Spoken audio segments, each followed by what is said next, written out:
Hello everyone and welcome back to Wargame Red Dragon. We have another ranked game for you guys today, and yet again one where I'm not in the captain's seat. We're watching the perspective of the Sergeant Major Wunth, who is taking, I believe, Eastern Bloc against the Major Striker. And what's really kind of goofy is, as of the time of recording, I'm pretty sure Striker has bounced back to Colonel. This man oscillates between Major and Colonel more than I've really seen anyone do it, so he plays a lot of ranked. He's a quite experienced player.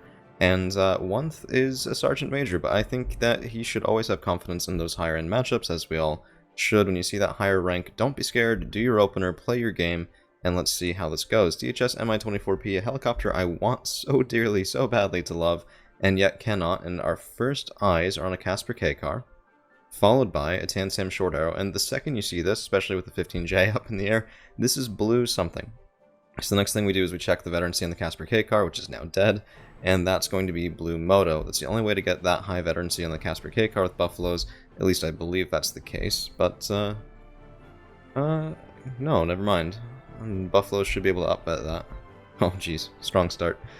Strong start for Wunth, ironic strong start for me, but the 15J did go down to a Polish MiG, and there's been 2 kills on the ground as well. Buffaloes 85, as well as Tan Sam Short Arrow. That's about 200, a little over 200, maybe 240 or so points killed right off the bat, which is very nice. And of course there is a little bit of a turn for it. Striker is in on the left side and Boris.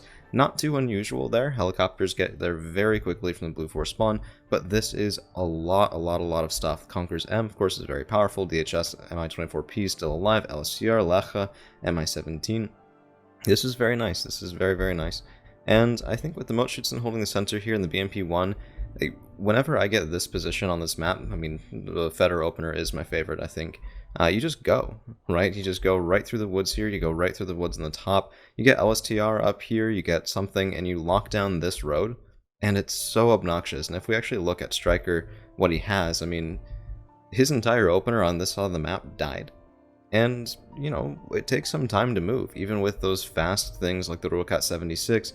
There's lots of Gurkhas, lots of Buffaloes, expensive fighting infantry over here, dedicated to fighting in this town, that without actively engaging are a little bit not so useful points. So, I mean, this is the golden opportunity to make this thing a 6-7 minute game, and it's so hard to realize that during. It's, you know, it's very tough to realize that during, because you think to yourself, well, what player would leave this without an ATGM just in case something went wrong? And yet, there's no ATGM here, right? So, let's go back to Wunth, and we will be doing mostly his perspective, because you can kind of say the same thing on the other side, right? Well, actually, let's do this again.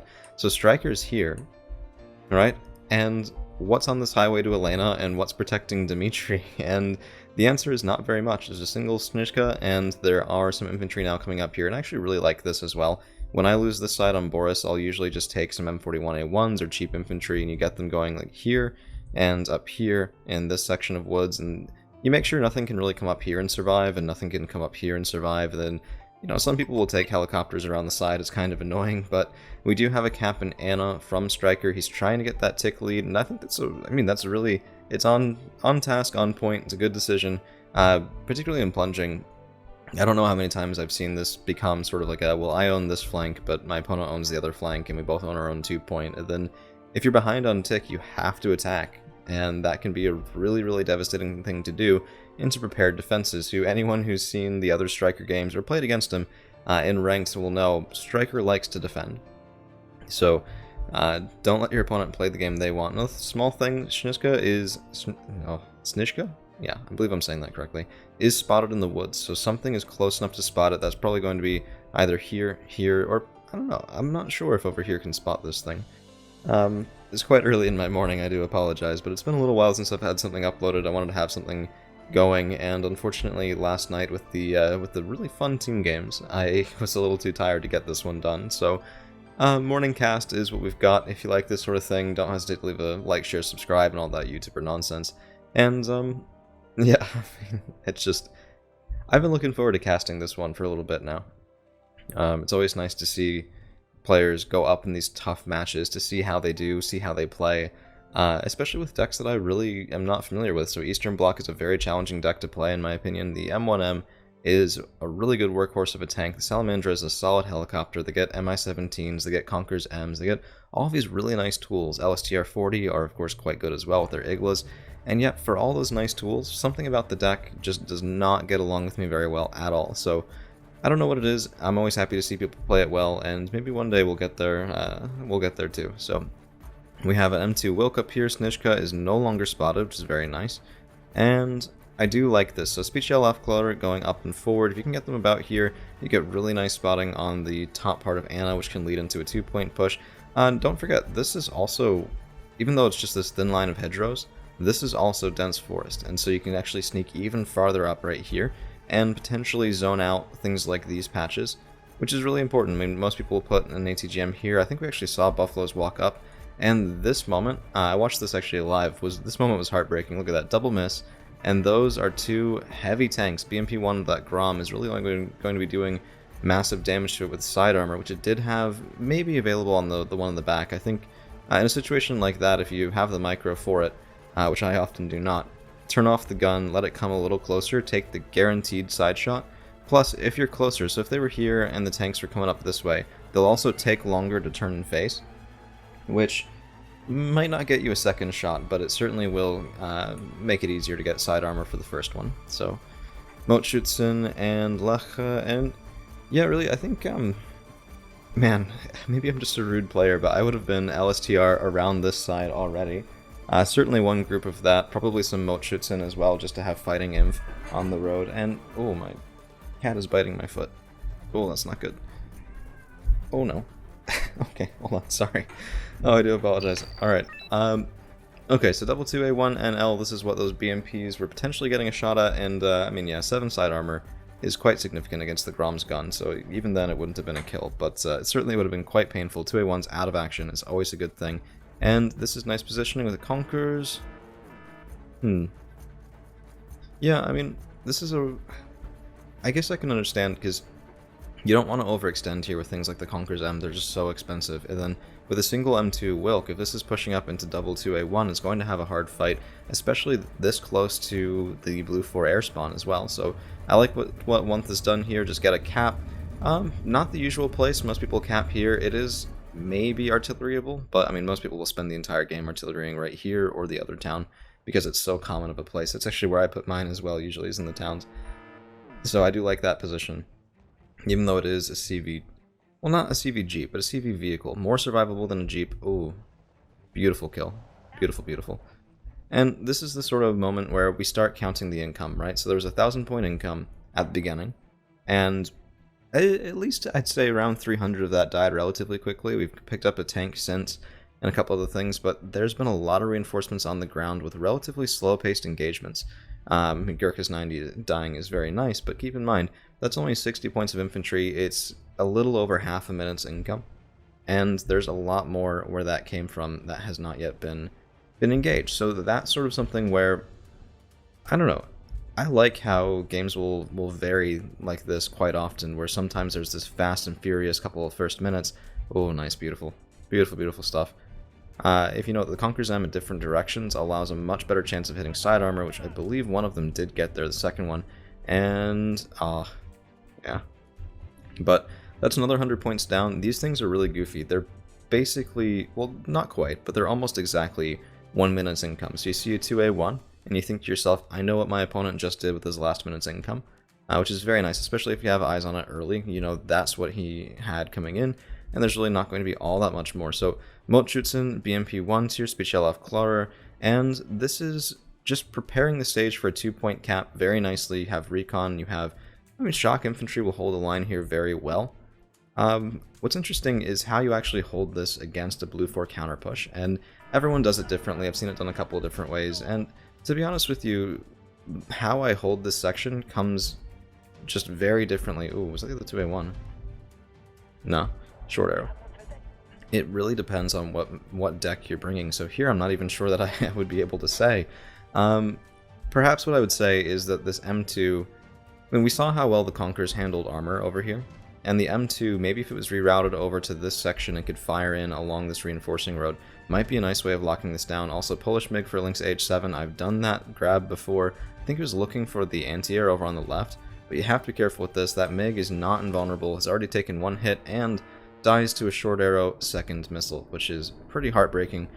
Basically one of the first big losses that we've had for red in this game so far, so, you know, it can swing back. It's not over yet, and yeah, Casper K cars. This is exactly it. So that M2 Wilk, if that's sitting right here, has a line of fire on all those vehicles, all those infantry, and that M2, if it hits a Caspier, there's going to be a lot fewer Buffaloes getting away, although this is already quite good. And the M1M is very nice.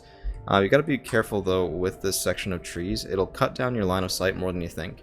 And you know, the alternative is going so far forward that ATGMs can make you sort of regret it. So I think regardless of deck, concentrated firepower here at this stage would be nigh impossible to defeat. So there is a cap on Fedor, and that makes it +1 tick for Wunth, which is very nice. He has 100 points to make up, well, 90 with 10 points in the bank for himself.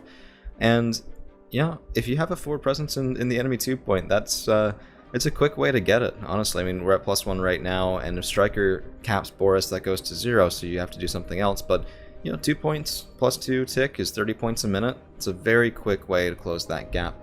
I'd almost say, I mean, this is a tough reach as well, right? So, Lynx H7s, when you see this sort of stuff just hovering back here, you don't want to push infantry forward, and I completely understand. On the other hand, I think in Eastern Bloc, it'd be really powerful to have something like LSTR or FJB up in this section of blocks, because then you zone out the Lynx H7s, and you do it with sticky infantry that's hard to spot in this town, and can even have really decent AP against anything coming up this way.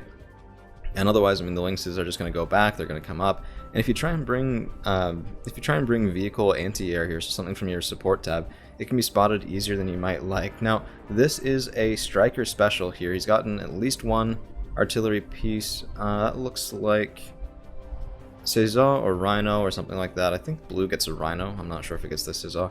But that's, yeah, I mean, firing unknown positions is something you definitely have to watch out for with Striker. It's one of his favorite things to do, and he's quite good at it, to be honest. I usually miss quite a lot with, yeah, this is what I was talking about the not great line of sight here. The M1M just you can't really see through those thick trees. But Striker will do that all the time, and it can be so amazingly brutal. I mean, it doesn't seem like much, it's just a speed shell off Clowder right now, but you know, with time it becomes so much more, and you really can't let him do that. But then how you counter it, I'm not really sure, right? So I don't know if this deck takes any heavy arty. Perhaps we'll see that later. But counter battery is always a bit of a guessing game, even if you have somebody who doesn't move their arty all that much. It can really just be a, well, it's here now, but will it stay there sort of thing. So, MI24P looking to kill a leopard, but no dice there. Nice potential grab. Yeah, very nice. There goes the gazelle.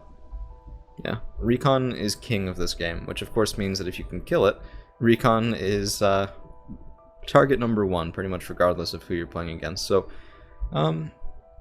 it is kind of surprising to me that Striker hasn't gone for a Boris cap yet. He does have the time. Maybe that's what he's playing for right now, is just getting enough to retake Anna while this is critical. It's actually just really good game sense. He has enough time to wait for Boris for another couple minutes before he really needs a cap there. But if Anna gets capped, he loses the game. Well, quite often can. So that is that's actually a really nice move. You know, he got the early tick with his +2. He's aware of that. And he's not gonna cap if he needs things bought in other places. And it's very nice, really very nice. So 1, 2, 3 Lynx H7s, and yeah, I mean, maybe this is my problem with Eastern Bloc as well, but I would just be buying so many LSTR because, you know, you walk these up in the woods as well, and then all of a sudden your speed shell off Clutter can shoot back, but it does make the counter battery, well, not counter battery, but the sniping of positions by Striker that much more valuable, right? So speed shell off Clutter, very much cheaper, very much higher availability than something like LSTR 40, so I don't know, it's a mixed bag. There's a reason why artillery is really, really good in this game. Well, several reasons, to be honest. So, okay, M1M's back here. Double Osa looks to be the decision, and there's a hot pip back here, we just saw him move. So planes are risky. Yeah, I'm really not sure. It's really interesting to see how people handle stalemates. So as you guys might know, I first really learned from a fellow by the name of Quicksilver. One of the first people who taught me how to play this game. He was a major back then, and is a Brigadier General now, and is just a phenomenal player. But one thing that he always taught me to do is, if you're not sure what's going on, sneak. And some people consider it rude, some people consider it gamey. But there's so much space in a map like this. And to be clear, I'm not advocating like buying a couple helicopters and doing a scoop of the back zone there. All I'm really advocating for is just get something forward, get infantry forward on the flanks, make this something he has to fight over. Because if Striker is fighting you up here, then he's not fighting you down here, right? So when you have a favorable position, divert your opponent away from it. Make him fight other places. Make him have to think about, well, can I afford to lose even more ground on this side? Because people will freak out when they're starting to lose this section of woods, right? Like, let's look at it. It's right here, and there's so much space. You can go in this way, you can go in around, you can go in all the way through and back into the reinforcing line. If blue 4 side sees red up here, they almost have to respond. Or just say, okay, well, we're going to lose this entire flank. Oh, and by the way, we're also buying base defense, right? So that is very much really good pressure that you can put on somebody just to sneak around. And then on Boris' side, I think people underestimate how impactful it is to have something back here. So, well, you go through, you get into here, you get into up top. It's just, oh man, I'm such a sneaky player. I'm so sorry, guys. It's just, it's part of my nature. It really is. Maybe one day it won't be. Ooh. It's a little lucky there. So ATGM's firing without a known position, so there was no turn in face. That is quite nice. The Rulecop pickup.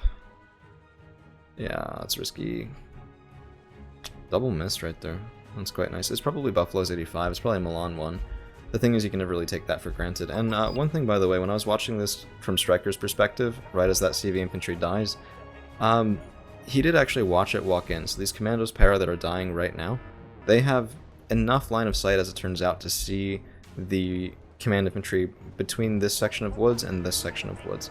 So they walked up, it got spotted, it got priority targeted, and now we have riflemen coming in. And this is really tough. I mean, the Rifleman 90, there's nothing there to shoot them. This M2 Wilk is still waiting here for an opponent to see. And then, especially with the T-72 M1M rotating over, I think this is the time to have really, if the Wilk wasn't over to begin with, I think this is really the time it should have been, because that M1M was such a good anchor here. It denied the Casper K cars, it made those Buffaloes retreat earlier on, it made Stryker think, okay, well, there is armor back there. And, I mean, look, the Rifleman 90 at 5, Rifleman 90 at 2, a couple of guns shooting in would have made quite a difference here, and, oh man. Never underestimate the Conqueror's M. Never, ever, ever. And I get, you know, this retake can also win the game. I don't know. I'm really not sure. Like, it's nice to have a section of woods for sure. This section of woods can be really powerful. Taking back this town can be really nice. And the math that has to be going on in one's head right now is he knows he's up on trading, right? We've seen consistently good trading from Wunth this entire game.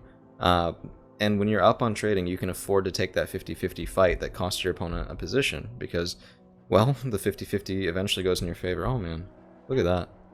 M1M. 18 AP power for 90 points. Yeah, quite nice. Quite nice. I wonder if the sphere also hit. We weren't really looking over that way. But, yeah, I mean, when you're up on trading, you can afford to take a 50-50 fight. But, I don't know, this one almost feels like this attempt for the town almost came at the cost of a CV that was already in place in Anna. And maybe I overfocus on these sorts of things, but, oh man. Yeah, now we come for the ATGMs. Fire and move now for the ATGMs. But when I get into my opponent's 2 on this map, I stop caring about Boris.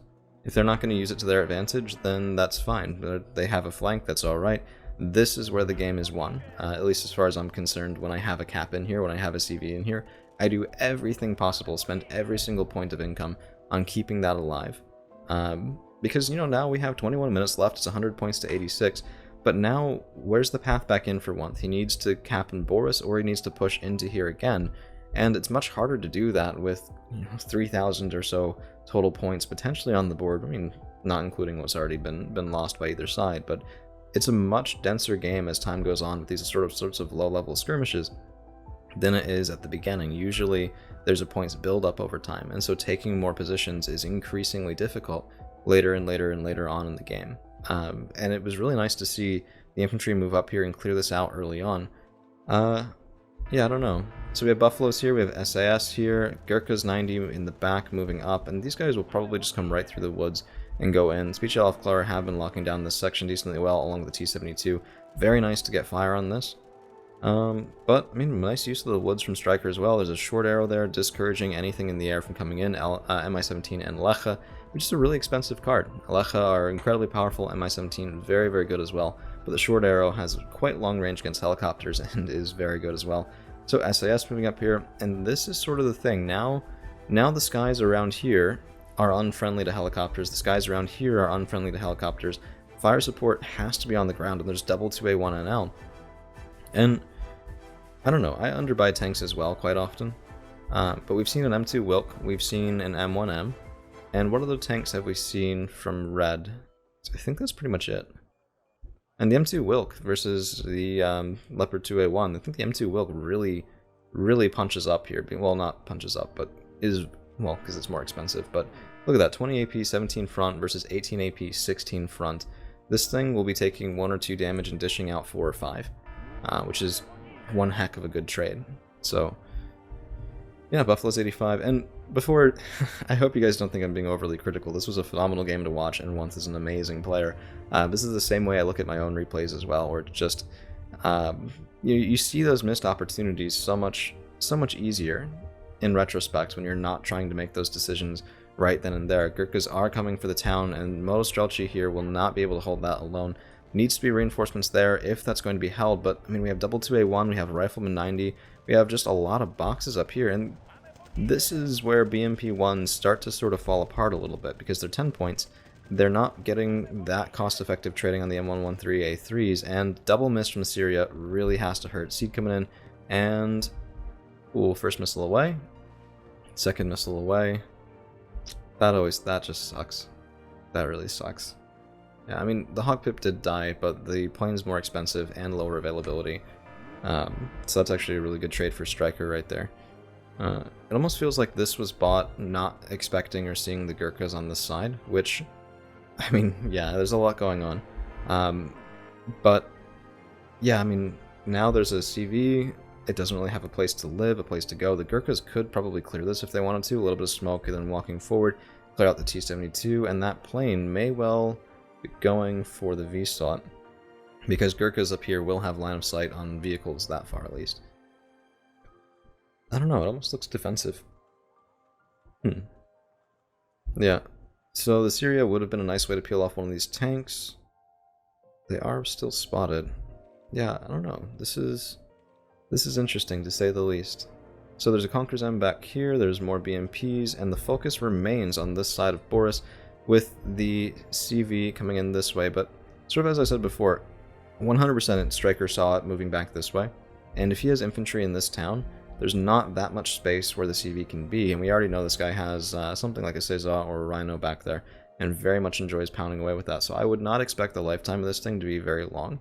I think it would have almost been better just to pull it back and leave it able to do something once this position is taken, because yeah, I mean, it's better to have the points on the ground fighting at that point, but we're going to get a couple of points a tick here. This is now within range of a tie, so even if nothing else changes, yeah, 15J, even if nothing else changes, this is tie territory, but, yeah, I don't know, we're going to get a little bit of tick, and then it's quite risky. Here comes a Kurnos, oh no, I didn't even see this when I was watching this, this game live.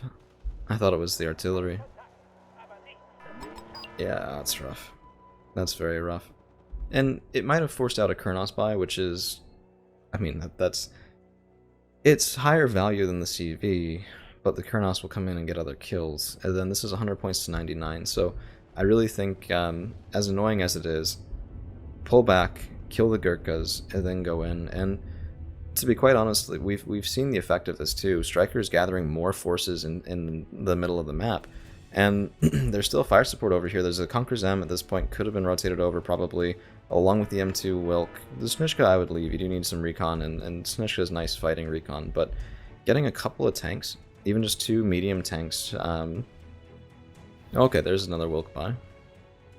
I think it would have been really nice to zone off this section. So when you control this section here, what you can do is if you get a little bit of smoke and block this off so no enemy ATGMs are coming in, a single medium or double medium can really command this section, because any boxes that go forward, well, they get shot. Any sort of double 2A1, it's not getting in there for free, and the M2 Wilk for the 120 points does shut that down very, very well. So I think my first buy would have been double M2 Wilk as soon as I saw the Leopard 2A1s, and then we just get some cheap infantry and we counter push, because the 2A1s, they don't have all that much here, it's just base riflemen. So you go up, you get them shooting at something else, and you take them out, and I think, yeah, ooh, swing and a miss there.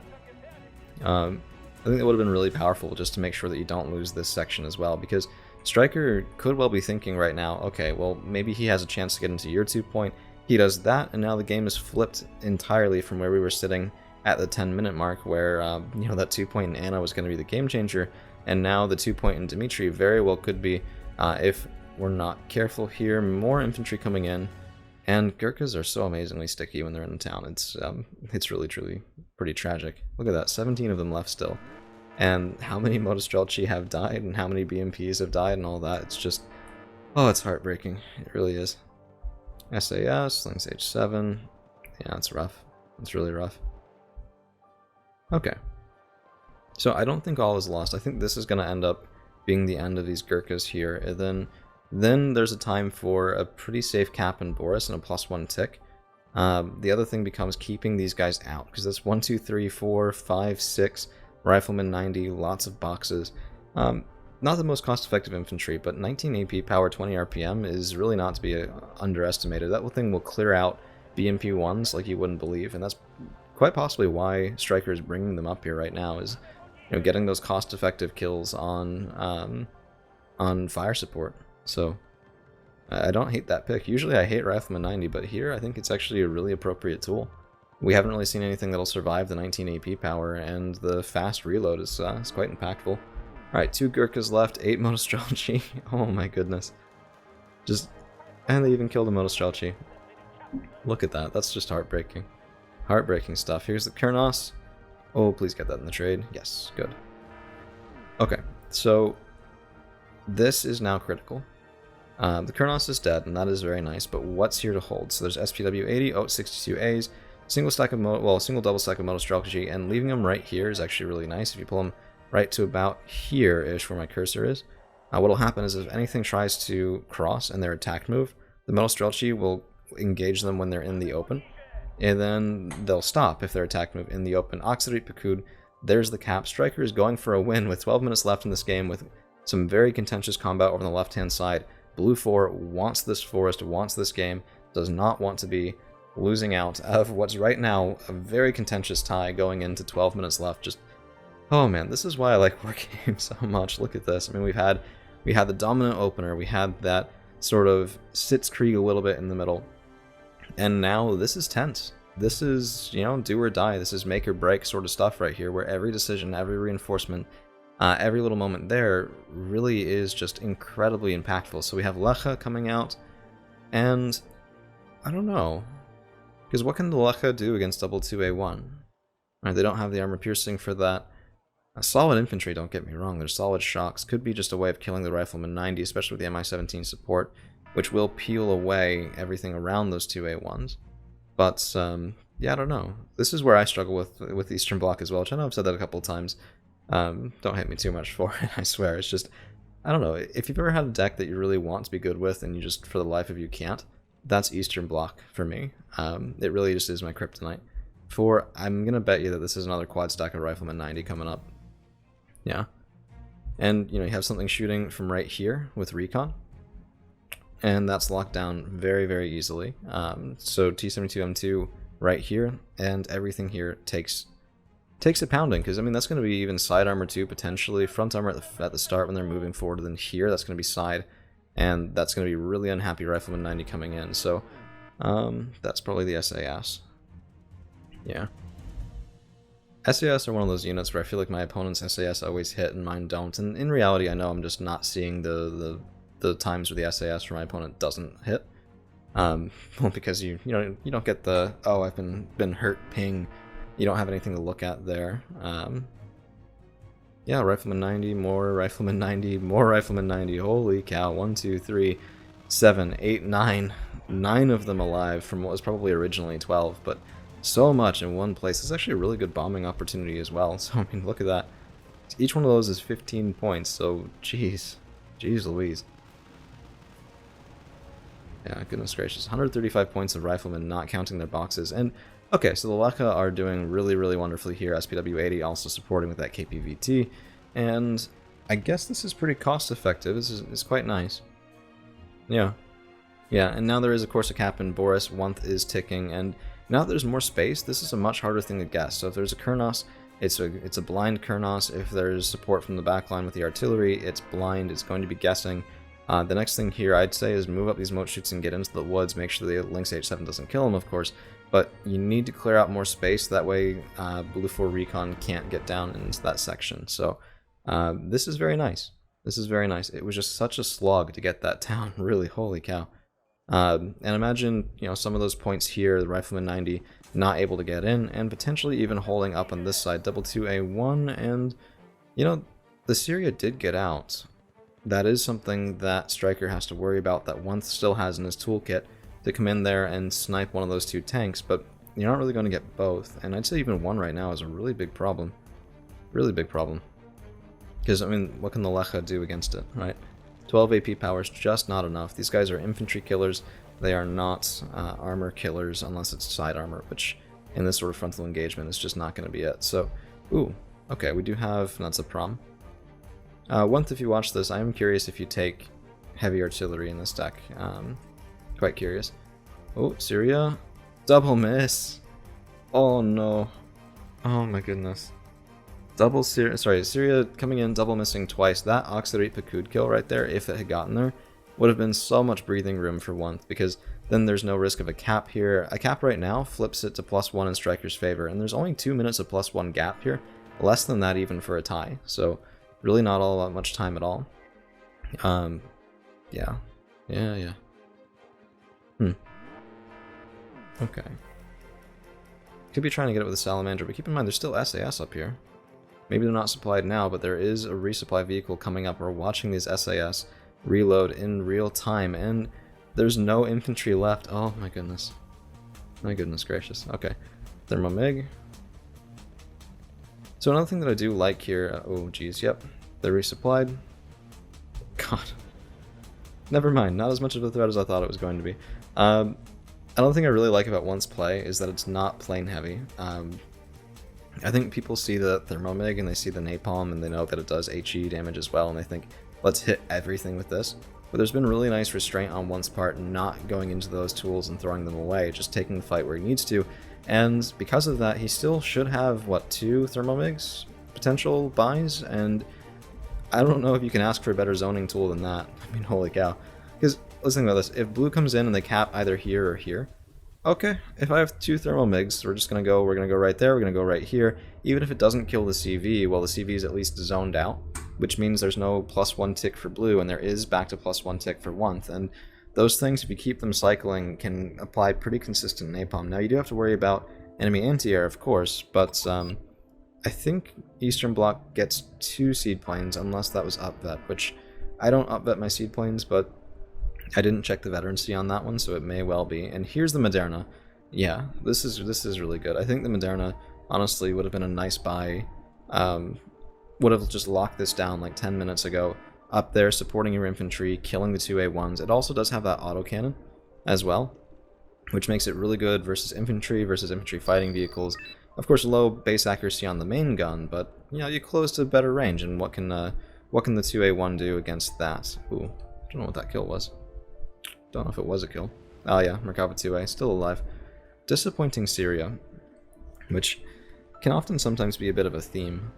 I don't know. It's I hear tales that the Syria used to be busted, but it seems like it's been nerfed a little bit.